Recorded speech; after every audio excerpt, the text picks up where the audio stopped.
When there's discouragements in the family, it's very easy to look at yourself and to say, it's all my fault. Now, if it's all your fault, you need to be honest. It's all your fault, but that's probably not the case.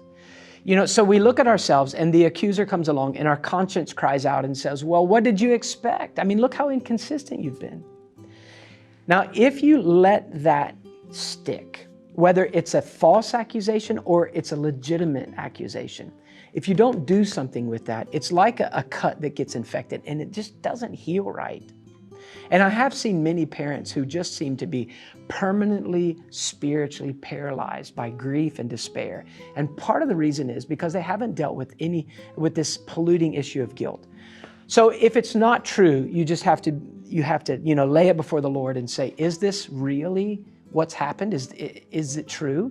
And if it's not true, then you have to be honest and say, this is not true. But what if it is true? What if it's partly true? What if there is some guilt in your behavior and the way that you treated your wife in front of your kids, the way you talked to them when you were tired, the way they saw you at church? What if you're part of the problem? Well, the cure is to go immediately to Christ, to go to the cross and to say to God, this is partly me. I see my sins being reproduced in my kids. I hear the same things coming out of their mouth. I see the same lackadaisical attitude toward you. So God, I want to turn from that. Not because, I'll turn from that and you'll fix my family. But I want to turn back to you because you deserve that.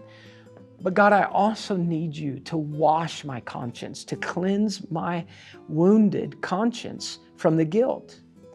Christ died for the inconsistencies of every parent.